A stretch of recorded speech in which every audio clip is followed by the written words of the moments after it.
The stale air of Orpheus Station carried the familiar blend of burnt coffee and industrial-grade disinfectant. Liam Cade wrinkled his nose as he navigated the dimly lit corridor leading to the medical bay. His footsteps echoed against metal floors worn smooth by years of traffic, the sound accompanying him like a metronome counting down another day of mundane existence. Orpheus was an aging research outpost orbiting a dying red dwarf star, far enough from established trade routes that supply ships arrived only quarterly. The station itself mirrored the star it studied, outdated, fading, and clinging to relevance through sheer stubbornness. Much like Liam himself, as a low-level technician, Liam spent his days maintaining equipment that should have been decommissioned years ago.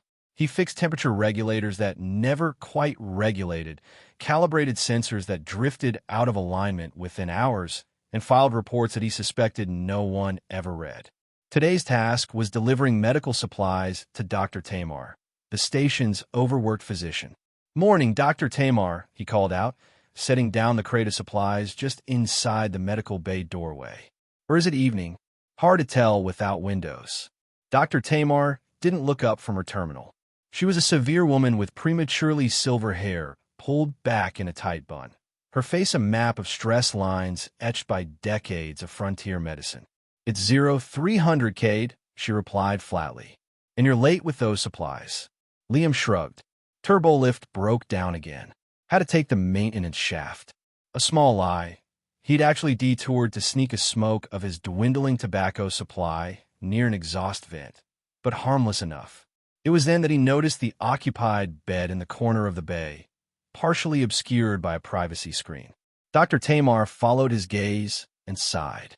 "Rescue pod picked up 3 days ago," she explained, her voice dropping to a professional murmur. "Single occupant, non-human, critical condition from unknown ship damage. We've done everything medically possible." Curiosity piqued. Liam moved closer to the screen. "May I?" Dr. Tamar hesitated, then nodded curtly. "She's terminal. Brain activity minimal. Life support doing most of the work. I'm just completing the documentation before we discontinue extraordinary measures." Behind the screen lay a figure that, at first glance, appeared almost human. But as Liam drew closer, the differences became apparent. Her skin had a subtle iridescence beneath its pale surface, like mother-of-pearl catching light. Her ears tapered to delicate points, and through the thin hospital gown, he could make out the faint outline of what seemed to be secondary shoulder blades or vestigial wing structures. "What species?" he asked, unable to tear his eyes away. "Unknown. Nothing matching her genetic profile in our databases. Might be from beyond the Hydean Rift." The alien girl. Liam immediately thought of her as a girl, though she could have been centuries old for all he knew. Lay perfectly still. Only the gentle rise and fall of her chest and the soft beeping of life support equipment indicated she lived at all. Her features were delicate, almost luminous despite their stillness, with high cheekbones and lips the color of pale lilacs. "How long does she have?" Liam found himself asking. Dr. Tamar closed her tablet with a definitive click. "I'm discontinuing life support tomorrow at 0800. No neural recovery for 72 hours means no reasonable chance of consciousness. Station protocols are clear." Liam nodded absently, still studying the alien's face. There was something about her, something in the peaceful arrangement of her features that seemed not like the vacant mask of near death, but like someone simply lost in a dream. "Does she have a name?" "Unidentified female alien. Designation XNA. 7729. Dr. Tamar replied with clinical detachment. "Now, if you'll excuse me, I have reports to complete." Long after Dr. Tamar had retreated to her office, Liam remained by the alien's bedside. His shift had ended, and he should have been heading to his quarters for his allotted 6 hours of sleep before the next rotation began. Instead, he pulled up a chair and sat. He couldn't explain the impulse. Perhaps it was the thought of her dying alone, nameless, in this sterile corner of space. Perhaps it was merely his own loneliness seeking company, even the unconscious kind. Either way, He found himself unwilling to leave. XNA 7729 is a terrible name, he told her quietly. You look more like a Raya. The name came to him from nowhere, but once spoken, it seemed to fit. I'll call you Raya, if that's okay with you.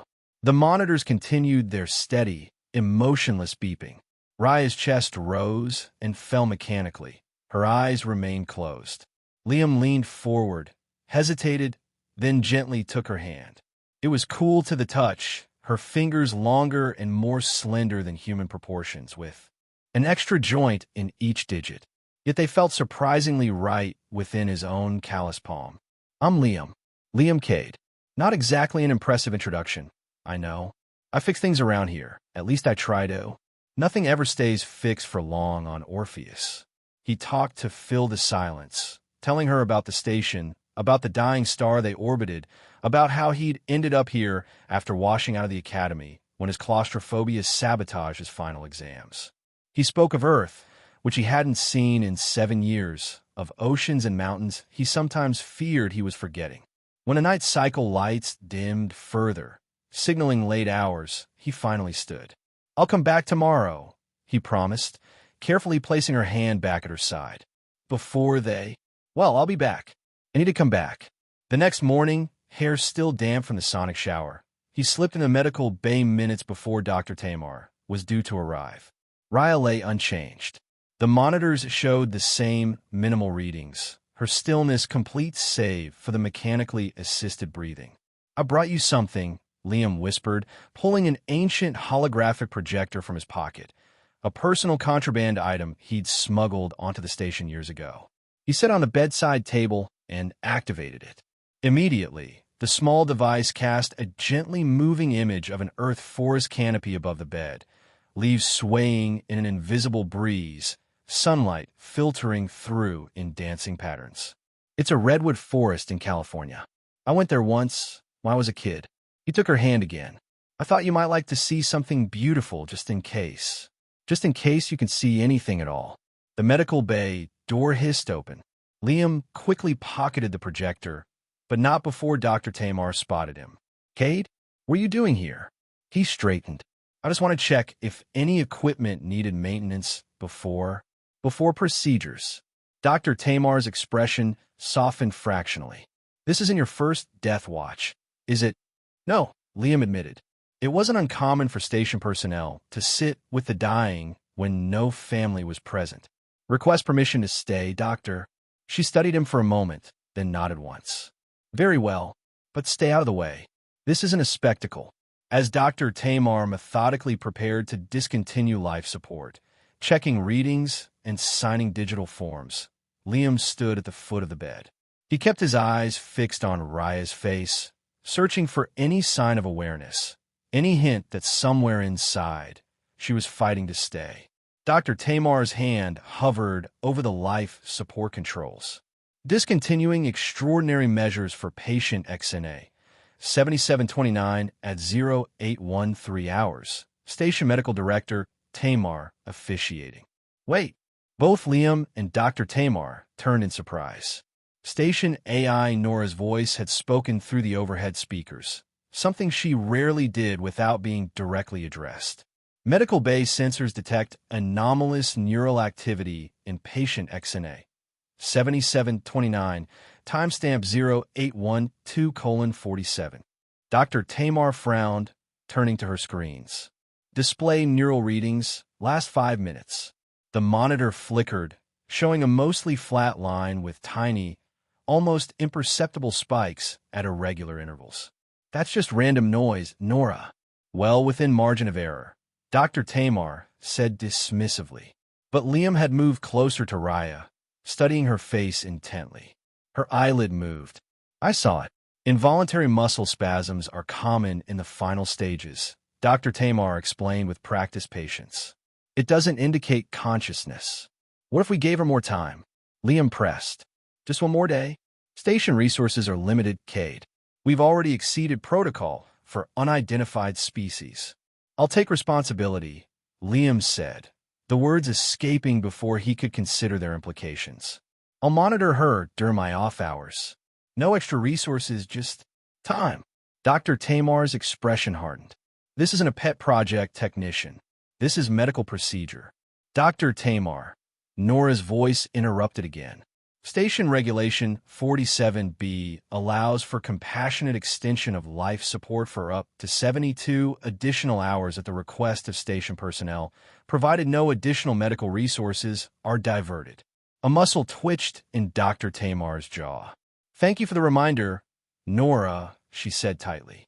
She gave Liam a measuring look. 72 hours, Cade. Not a minute more. And if you interfere with any other medical operations during that time, I'll have you written up so fast your head will spin. Clear. Liam nodded, relief washing over him. Crystal clear, Doctor. Thank you. After Dr. Tamar left, muttering about sentimental fools, Liam pulled his chair closer to Raya's bedside. You heard that, right? He whispered, taking her hand again. You've got 3 more days. That's not much, but it's something. If you're in there somewhere, if you're fighting to come back, now would be a really good time to show it. The next 72 hours became a strange dual existence for Liam. During his shifts, he performed his duties with mechanical efficiency, counting minutes until he could return to the medical bay. During his off hours, he sat with Raya, talking to her, playing soft music through his personal device, even reading aloud from technical manuals when he ran out of things to say. He brought small, personal touches to her sterile corner. A tiny potted succulent from the hydroponics bay, a sketch he'd drawn of Earth's moon, a string of miniature lights he'd fashioned from spare parts that cast a warmer glow than the harsh medical illumination. His co-workers noticed, of course. The whispers and sidelong glances followed him through the corridors. Heard Cade's got himself an alien girlfriend. One technician snickered as Liam passed the mess hall. Always knew he was strange, but this is next level, another replied. Liam ignored them. He'd never fit in on Orpheus anyway. What did it matter if they thought him odd for sitting with a dying alien? At least he was doing something that felt right, even if he couldn't explain why. On the night of the 3rd day, with Dr. Tamar's deadline looming just hours away, Liam sat beside Raya with a sense of desperation. He'd been watching intently for any sign of improvement, cataloging every microscopic twitch, every fluctuation in her readings. There had been moments, a finger curling slightly around his, a change in breathing pattern when he spoke, but nothing definitive, nothing Dr. Tamar would accept as evidence of recovery. I'm running out of time here, Raya, he said softly, holding her hand between both of his. I don't know if you can hear me, but if you can, I need you to give me something to work with. Anything. The monitors continued their steady, indifferent rhythm. Raya's face remained serene and still.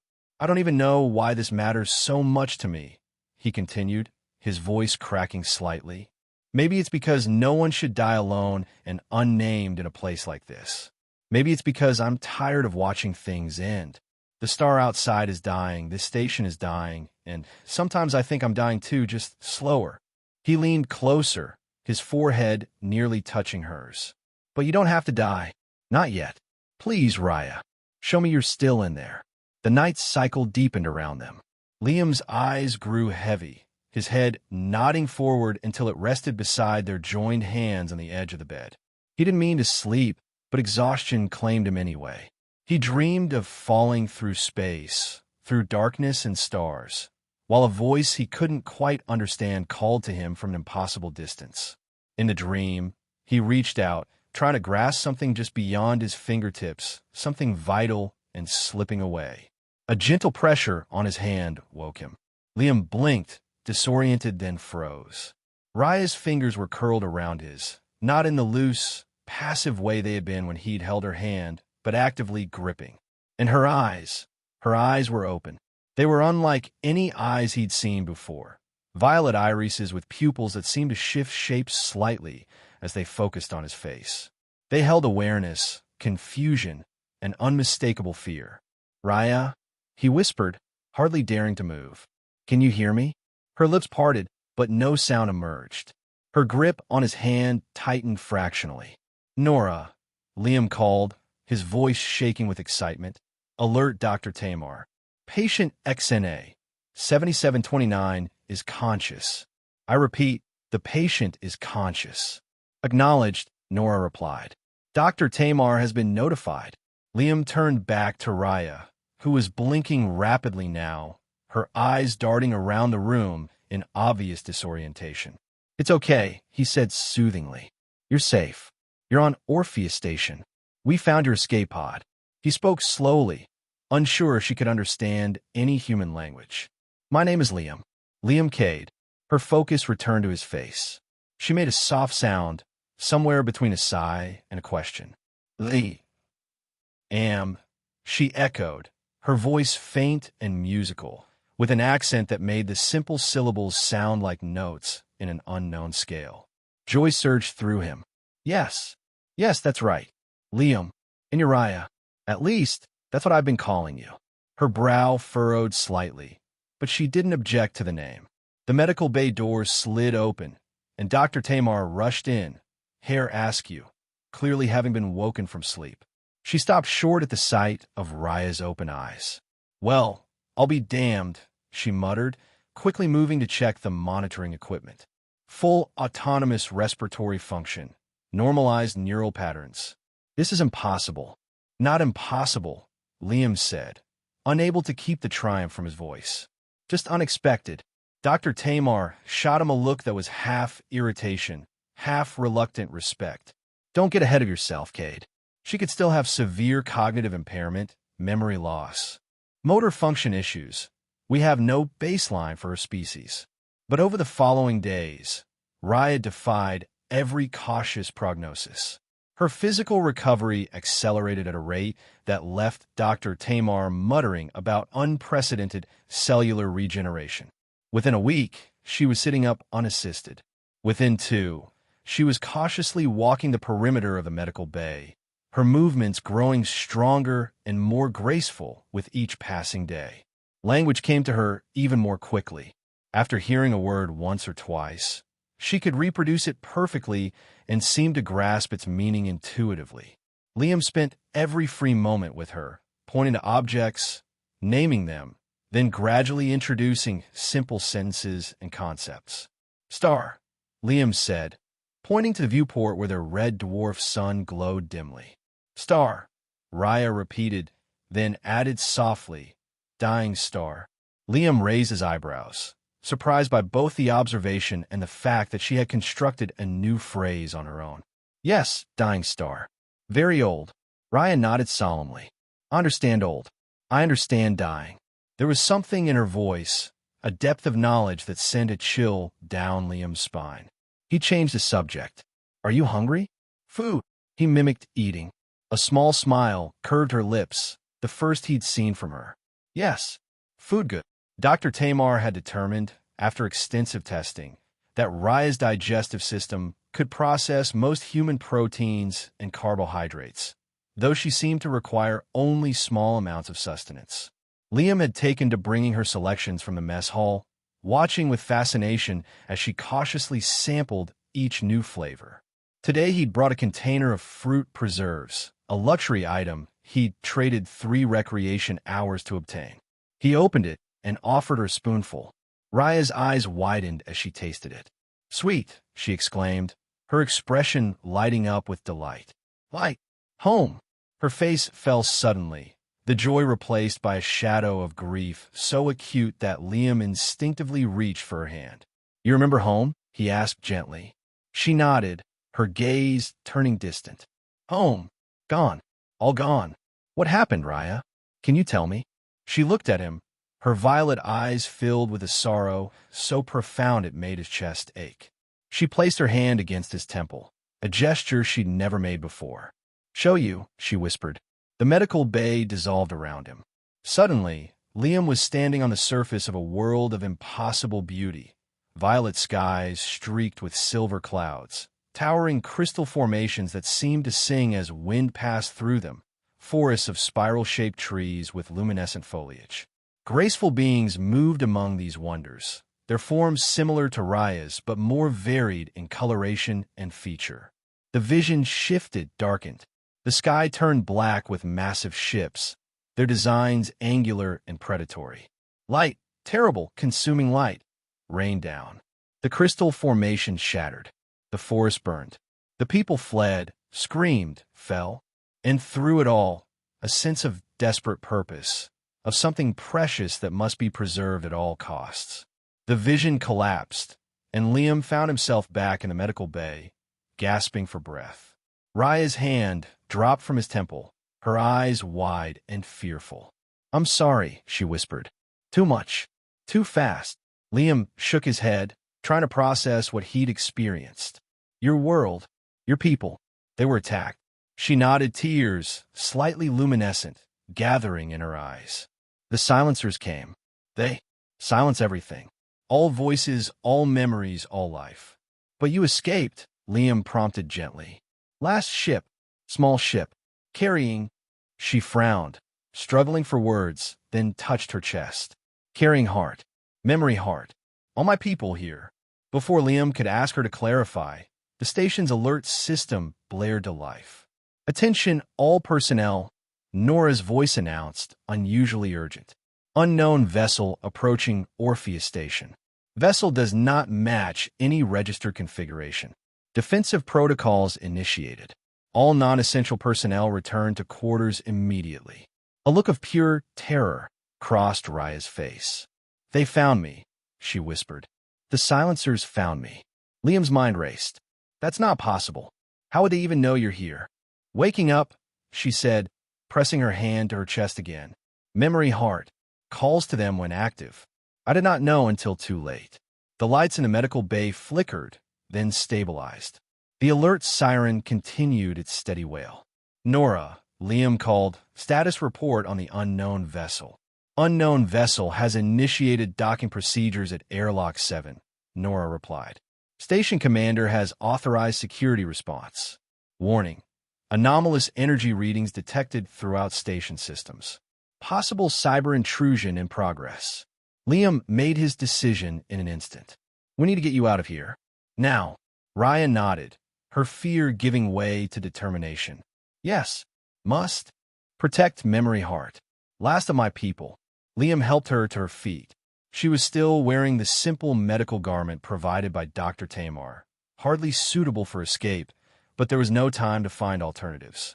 "Nora," he said as they moved toward the door, station schematic, highlighting route from medical bay to emergency shuttle bay, avoiding Airlock 7. A holographic map appeared on the nearest display. Liam studied it quickly, committing the path to memory. "Security override K-Delta 97, he continued. "Lock medical bay doors after our exit. Priority 1.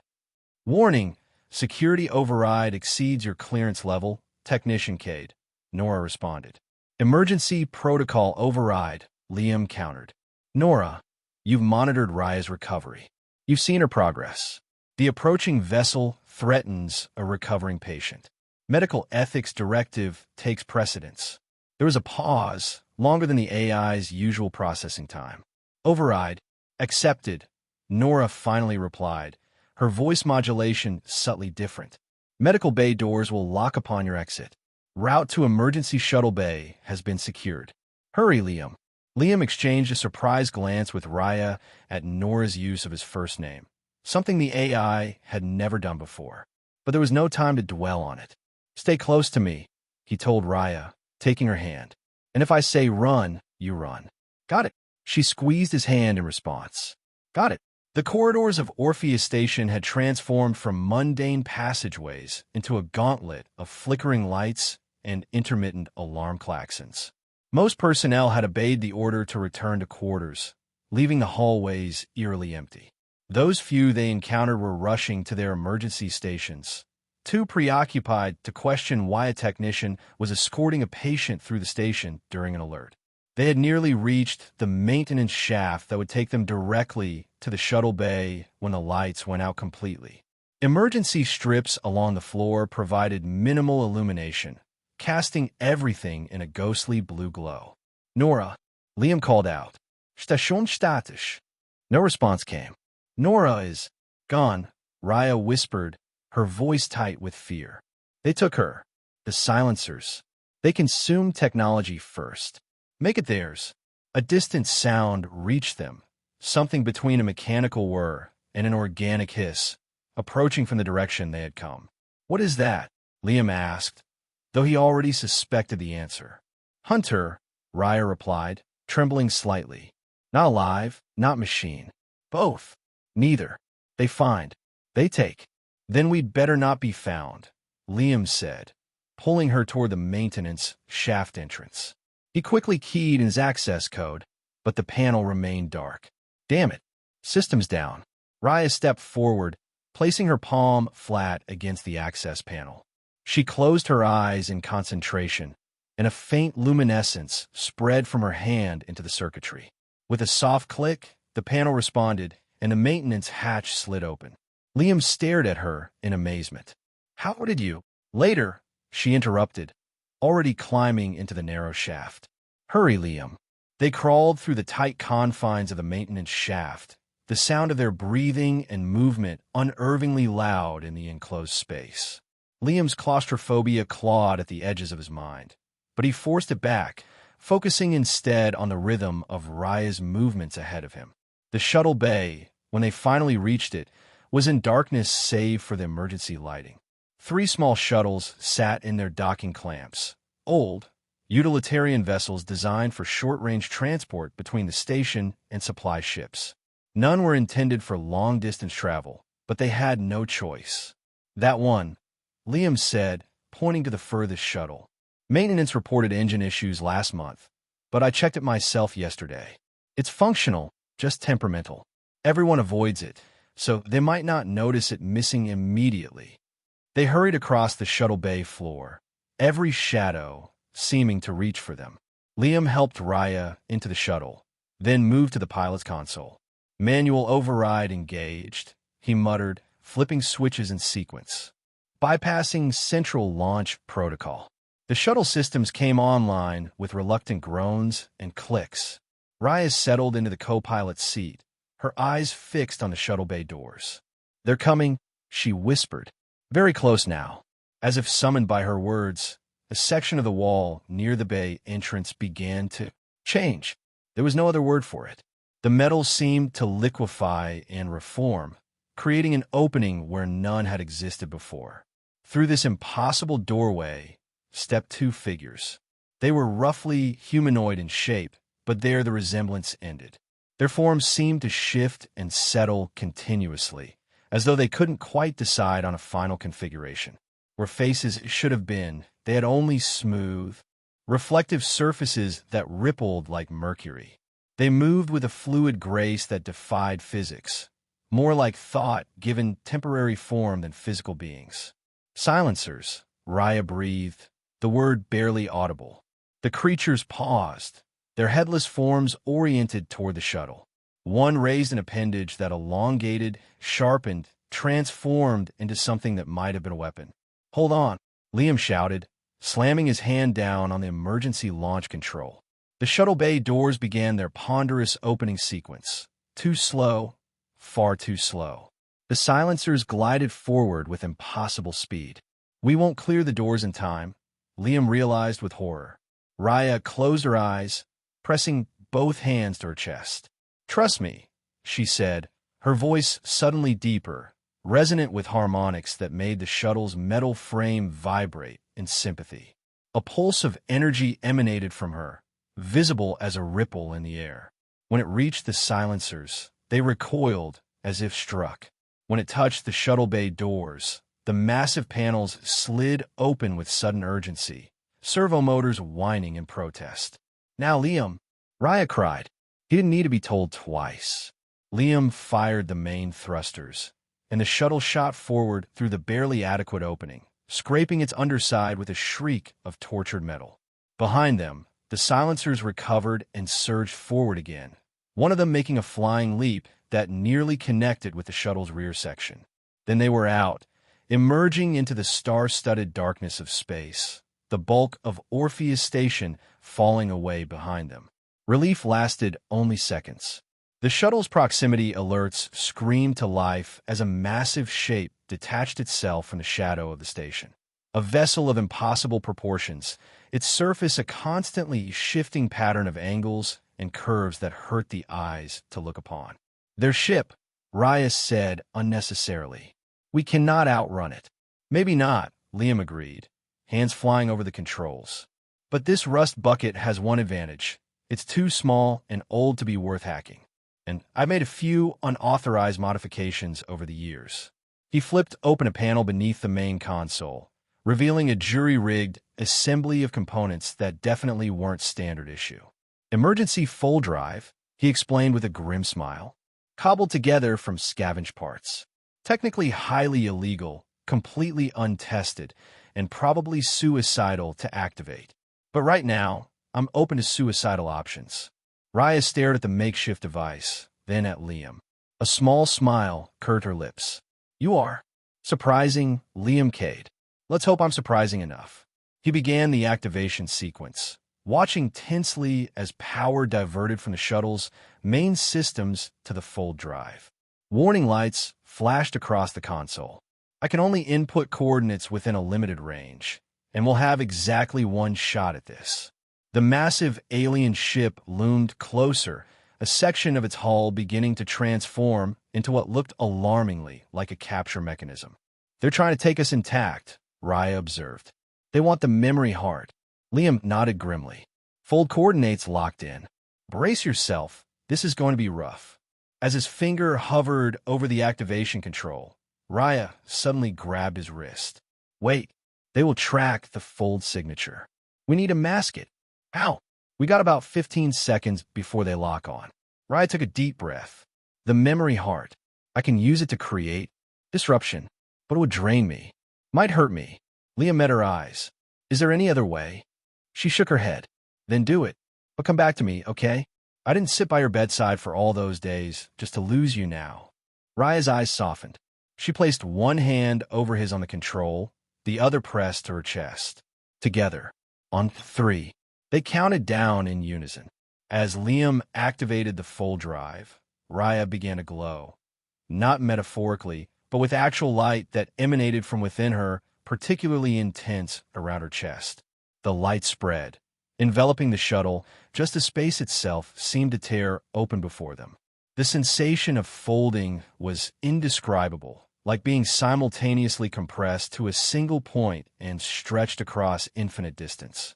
Liam felt his consciousness trying to separate from his body, his thoughts scattering like leaves in a hurricane. Only Raya's hand on his, burning with impossible energy, kept him anchored. The fold lasted an eternity and an instant. When reality reasserted itself, they were somewhere else entirely, orbiting a gas giant of swirling blues and greens, its ring system glittering like diamonds against velvet. Several moons hung in the distance, barren but beautiful. Beside him, Raya collapsed in her seat, the glow fading from her skin. Her breathing was shallow, her pulse visible as a rapid flutter in her throat. Raya, Liam unbuckled himself and moved to her side. Talk to me. Are you okay? Her eyes fluttered open, though it seemed to take enormous effort. Used. Too much. Memory heart. Needs time. I need rest. Rest, then, he told her, gently brushing hair from her face. We're safe for now. You did it. A weak smile touched her lips before her eyes closed again. Her breathing gradually steadied, falling into a rhythm that reminded Liam painfully of those days in the medical bay. While she slept, Liam took stock of their situation. The shuttle had sustained damage during their escape and the fold. Nothing immediately critical, but enough to concern him. Life support was functional, but operating at reduced capacity. Their location was unknown. The fold had taken them far beyond the shuttle's navigational database. The good news was that there was no sign of pursuit. Yet, he set the shuttle on a stable orbit around the gas giant and powered down all non-essential systems to conserve energy. Then he returned to Raya's side, watching the steady rise and fall of her chest, reassuring himself that this sleep was healing, not the death-like stasis he'd found her in before. Eventually, fatigue claimed him as well. He settled into the co-pilot's seat beside her and drifted into an uneasy sleep filled with dreams of mercury-faced hunters and dying worlds. He awoke to the sensation of fingers gently stroking his face. Opening his eyes, he found Raya leaning over him, studying him with curious intensity. You stayed, she said simply. Liam blinked away sleep, relieved to see color had returned to her face. Of course I stayed. How are you feeling? Better. Memory Heart is recovering. She touched her chest, and for a moment, Liam could see a faint glow beneath her skin. Not the intense light of the fold, but a gentle pulse like a heartbeat. You have questions? He sat up straighter. About 1,000,000, yeah. Raya settled into the pilot's seat, tucking her legs beneath her. Ask. I will answer what I can. What exactly is the memory heart? She considered for a moment, clearly searching for the right words. It is essence. DNA, you would say, but more. Memories, knowledge, culture. All my people stored here. She tapped her chest. Last repository. If I die, they are truly extinct. So, you're carrying the complete genetic and cultural record of your entire species? Inside your body. She nodded. I am vessel. Chosen before birth. Modified to carry. Not just information, potential. Seeds that could grow with right conditions. The implications staggered Liam. You could potentially regenerate your entire species. With time. With safety. Her expression darkened. The silencers know this. Why they hunt me? Why they will not stop? Who are they? What do they want? Raya's eyes took on a distant look. They are collectors, consumers. They absorb technologies, knowledge, unique biological patterns. They find worlds with something they want. Take it, leave nothing alive. But why? Liam asked, struggling to comprehend such methodical destruction. Evolution, Raya said softly. They believe they are perfecting themselves. Each species, each technology they consume adds to their collection, their understanding. They do not create, they only take. Liam glanced out the viewport at the gas giant's swirling surface. And they followed your escape pod all the way to Orpheus? No. Raya shook her head. I fled far, through many folds. Ship damaged. Memory heart dormant to hide. Then, accident. Pod systems failed. Long sleep began. She looked at him with those remarkable violet eyes. Until you woke me. I didn't do anything special, Liam protested. I just talked to you. Held your hand.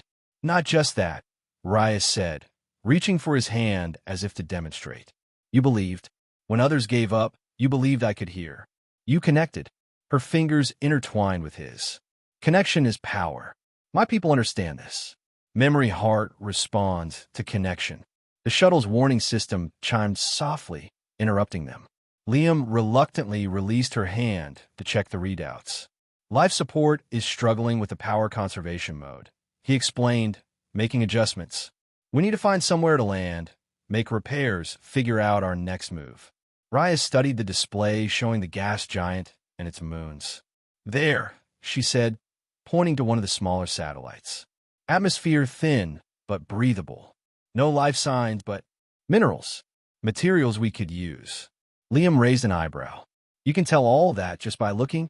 A small smile played her lips. Memory heart contains much knowledge. Many worlds. I see. Patterns. Well, I'm not about to argue with a living repository of an advanced civilization, Liam said, programming the new coordinates. Small moon it is. The journey to the moon took several hours, during which Raya insisted on learning the shuttle's basic systems. She absorbed information with astonishing speed, her hands soon moving confidently. Across the controls, Liam found himself watching her more than the instruments, fascinated by the grace with which she adapted to human technology. The moon's surface, when they finally approached it, was a desolate landscape of jagged rock formations and dust basins. They found a relatively flat area for landing, the shuttle settling with a concerning rattle of loose components. Home sweet home, Liam muttered, checking the external readings. Temperature outside is cold, but survivable. Atmosphere is thin, but has enough oxygen. We can work outside in shifts without suits, but we'll get tired quickly. Raya nodded, already examining the damage reports. Engine couplings damaged. Power relays unstable. We must repair before attempting another fold. I'm pretty good with repairs, Liam said, but some of these parts, we'll have to improvise. Yes, Raya agreed. Improvise. This I understand. She looked around the cramped shuttle interior. We should make this livable, if repairs take time. Over the next days, they fell into a rhythm. Mornings were spent outside, scavenging materials from the surrounding terrain. The moon, while lifeless, was rich in minerals they could repurpose. Afternoons were dedicated to repairs, with Liam handling the mechanical work while Raya, drawing on the vast knowledge of the memory heart, helped solve the more complex engineering problems. Evenings were quieter. They transformed the shuttle's interior, creating a small living space from the limited resources available. Liam rigged a recycling system for water, while Raya developed a way to supplement their rations by synthesizing basic nutrients from native minerals. "How's the memory heart?" Liam asked one evening as they shared a meal of reconstituted protein and Raya's mineral supplements, which tasted better than they had any right to. "Healing," she replied, her hand unconsciously rising to her chest. "But active now. Dangerous. You think the silencers can still track us?" "Not immediately." The full disruption confused them, but eventually, she left the sentence unfinished, but her meaning was clear. "Then we'll keep moving once the shuttle's ready," Liam said firmly. "Find somewhere safer. There are independent colonies, unclaimed worlds where you could hide." Raya studied him. "You say you, not we." Liam hesitated. "I just assumed. You want to continue alone. Once you had a proper ship, less conspicuous than traveling with a human." "Is that what you want?" she asked, her voice soft but direct. "No," he admitted, "but I don't want to impose. You have a mission. The last of your people." Raya reached across the small table they'd fashioned from a storage container, taking his hand. "My mission needs protection. Needs help." Her fingers tightened around his. "Needs connection." The warmth of her touch spread through him. "Then I'll stay with you. As long as you want me to." That night, as they lay in their makeshift sleeping quarters, patting salvage from storage compartments arranged on the shuttle floor, Raya spoke of her world in more detail. She described cities built within living crystal formations, technology that worked in harmony with natural forces rather than against them, art forms that combined light, sound, and thought in ways humans had never conceived. "Your people sound incredible," Liam said, watching the play of starlight through the viewport above them. "I wish I could have seen your world." "I can show you," Raya offered. "Not just memories like before. More. Complete." Liam turned to face her. "Ow!" She held out her hand, palm up. "Connection. Deeper this time, if you want." Liam placed his hand in hers without hesitation. Raya's other hand came to rest gently against his temple. The shuttle dissolved around them, replaced by a vista so vast and beautiful that Liam's mind struggled to comprehend it. They stood upon a high plateau overlooking a valley where graceful spires of living crystal rose hundreds of meters into the air, their surfaces shifting with colors that had no names in human language. Between the spires, dwellings and gathering places were seamlessly integrated into the landscape, as though they had grown rather than been built. And there were people, Raya's people, moving through this dreamscape with purpose and joy. They communicated in ways that transcended speech, their thoughts visible as patterns of light that danced between them. "This was my home." Raya's voice came from everywhere and nowhere. "The city of Aloria, in a valley of singing crystals." Liam felt himself move through the vision, not walking but flowing, experiencing the city from multiple perspectives simultaneously. He saw children learning to manipulate light and sound with their thoughts. He witnessed elaborate ceremonies where hundreds gathered to share memories and create collective art forms that evolved and changed as each participant added their unique perspective. "Your people experienced life so differently," Liam marveled. "So connected to each other, to your world." "Yes," Raya's voice agreed. "Connection was everything. Our greatest strength. And in the end, our greatest vulnerability." The vision shifted, darkened.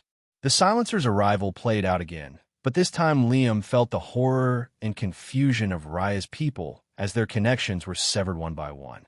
The silencers didn't just destroy, they absorbed, assimilated, twisted the very essence of what they conquered. He witnessed the desperate last stand, the decision to create the memory heart the agonizing selection process to determine who would carry it. He felt Raya's fear and resolve as she was chosen, modified, sent away while others stayed behind to cover her escape. Then the vision faded, and they were back in the shuttle, hands still clasped, tears streaming down both their faces. "I'm so sorry," Liam whispered. Raya wiped away her tears, which left faint luminescent traces on her skin. "Now you understand. What I carry. What must survive." "I do," he said. "And I promise I'll help you protect it. Whatever it takes." They completed the shuttle repairs over the next few days, working with renewed purpose.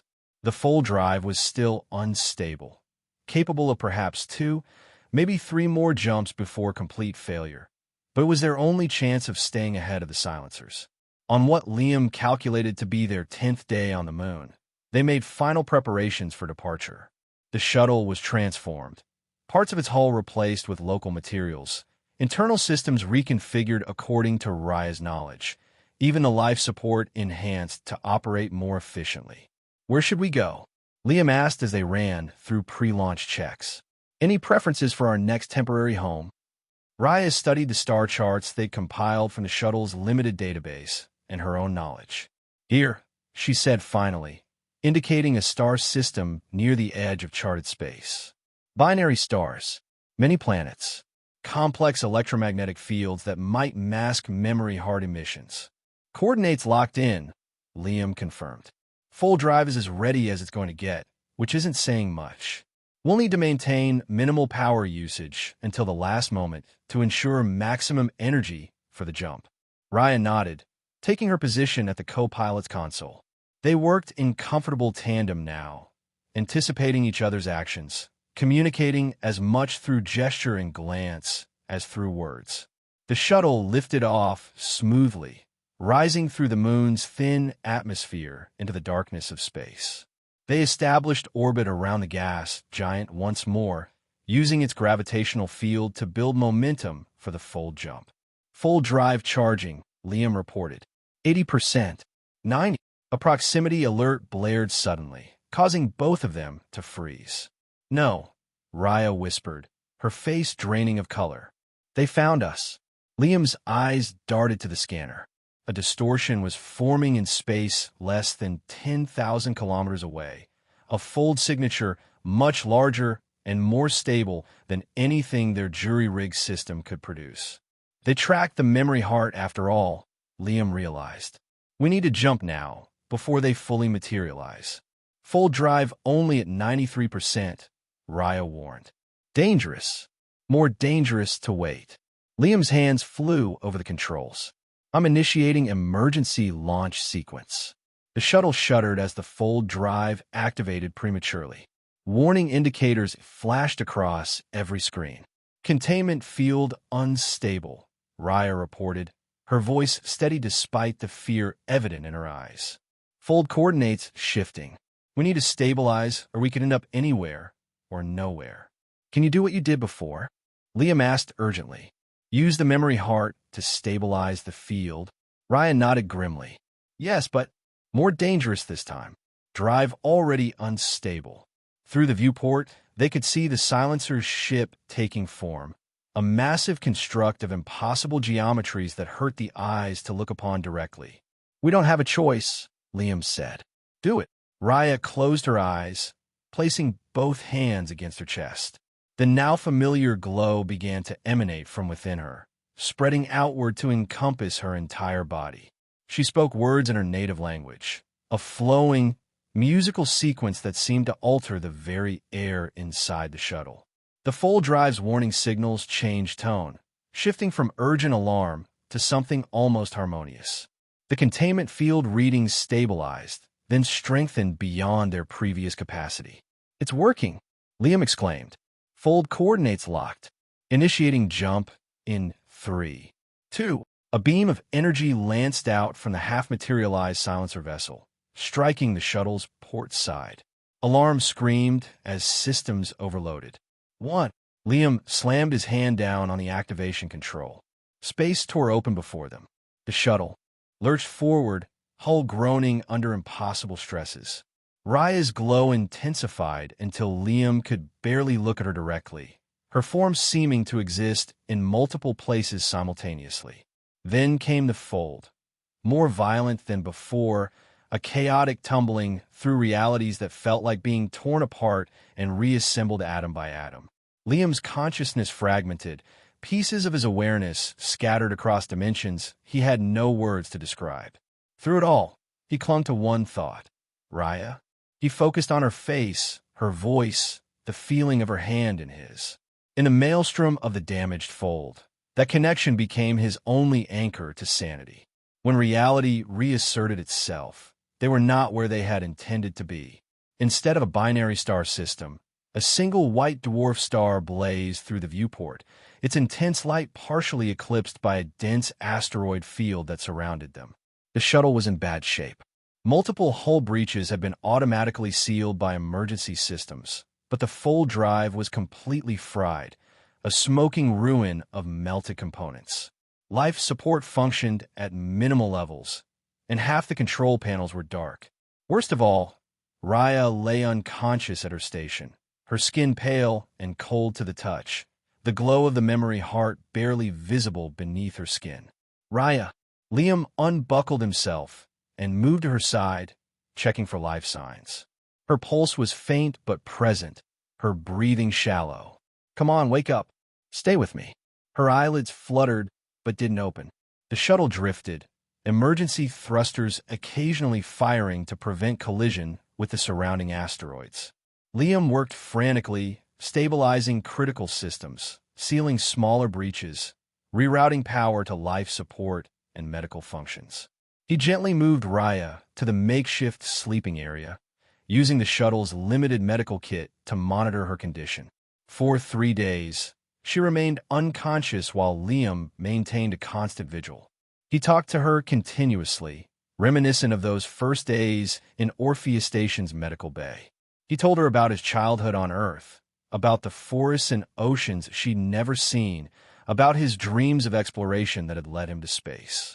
You can't leave me now, he told her, gripping her hand tightly. We've come too far. I need you to fight, Raya. I need you to come back. On the 4th day, as Liam dozed fitfully beside her, Raya's fingers tightened around his. He woke instantly. Liam, she whispered, her voice barely audible. Still here. Relief washed over him. Always, he promised, brushing hair from her face. How do you feel? Weak. Memory heart. Damaged. Needs time. Her eyes, when they finally opened, were duller than before. The vibrant violet faded to a pale lavender. Where are we? I'm not sure, Liam admitted. Somewhere uncharted. The fold went wrong when the silencers hit us. Silencers. Fear flashed across her face. Do they follow? No sign of them so far. I think your disruption worked. Maybe too well.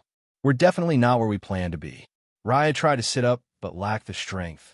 Liam supported her, helping her to a semi-reclined position where she could see out the viewport. White dwarf, she observed. Very old star. Asteroids. She squinted at the field surrounding them. Not natural. Remnants of planet. Destroyed long ago. Can you tell if there's anything useful out there? The shuttle's badly damaged. We need materials, especially if we want to build a new fold drive. Raya closed her eyes in concentration. After a moment, a faint pulse of light traveled from her chest to her fingertips. Yes, minerals, metals, some artificial structures. Old technology. Very old. Artificial structures?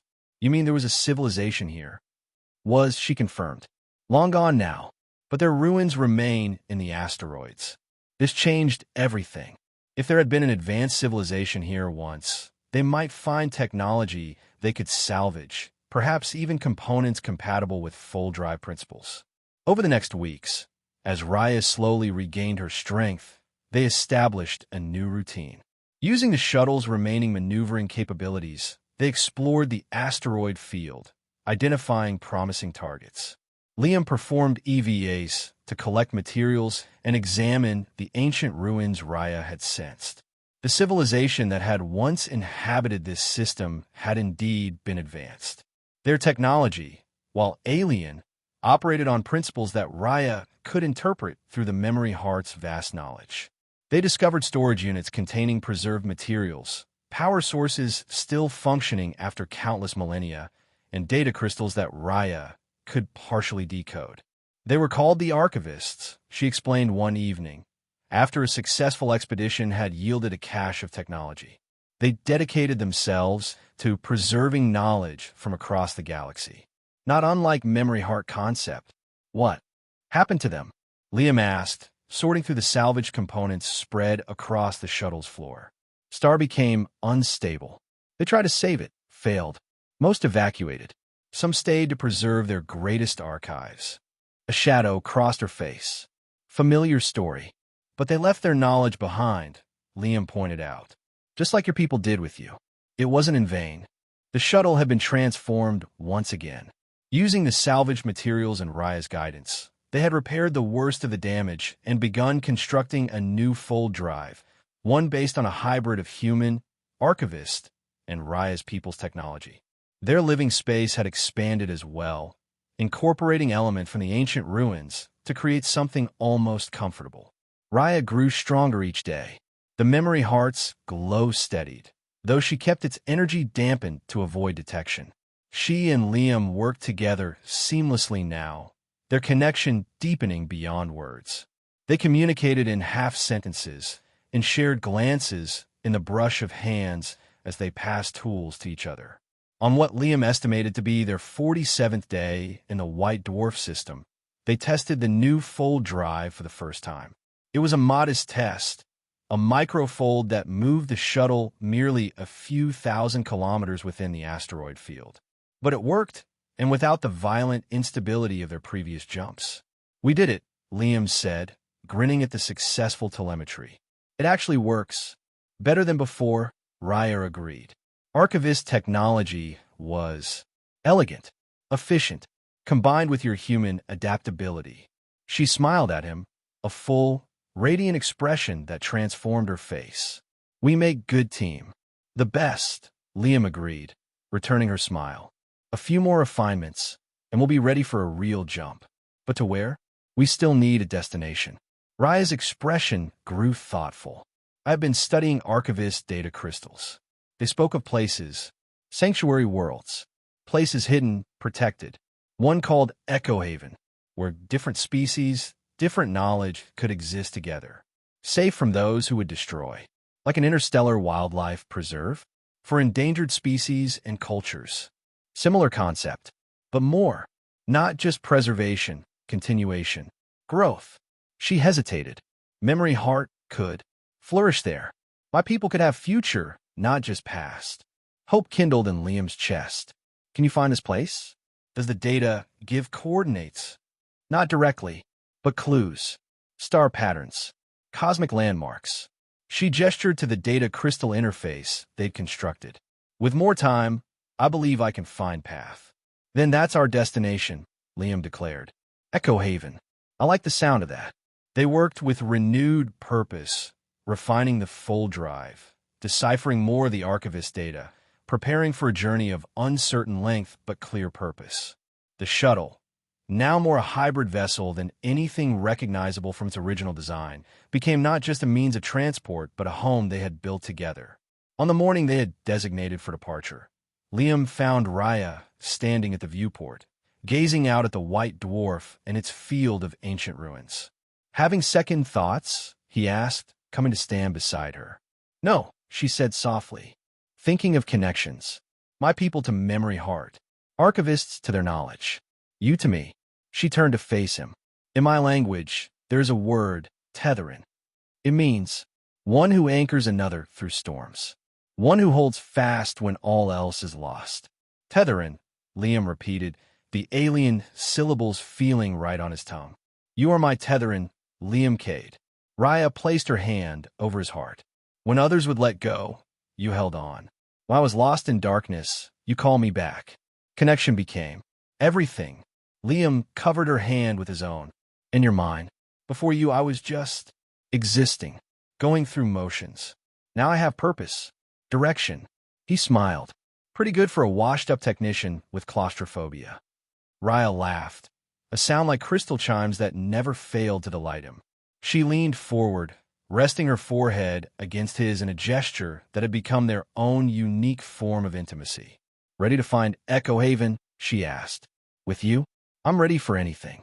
They took their positions at the newly configured pilot stations. The full drive hummed with clean, stable energy, a far cry from the unstable contraption that had brought them here. Through the viewport, the white dwarf blazed, illuminating the remnants of a civilization that had valued knowledge above all else. "Full coordinates plotted according to Archivist star maps," Raya reported. "First waypoint locked. All systems optimal," Liam confirmed. "Full drive at full capacity." They exchanged a glance filled with shared purpose and unspoken emotion. Then together, they activated the drive. Space opened before them, not tearing as before, but parting like a curtain. The shuttle slipped through smoothly, carrying its precious cargo, a memory heart containing the essence of a lost civilization, and two beings whose connection had defied death, space, and the hunters who sought to silence them. Behind them, the white dwarf and its asteroid field faded from view.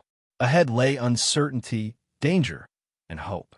The memory heart glowed steadily within Raya, a light kept alive because one human had held her hand and stayed when all others had given up. They were no longer alone. They had each other, and somewhere among the stars, Echo Haven waited.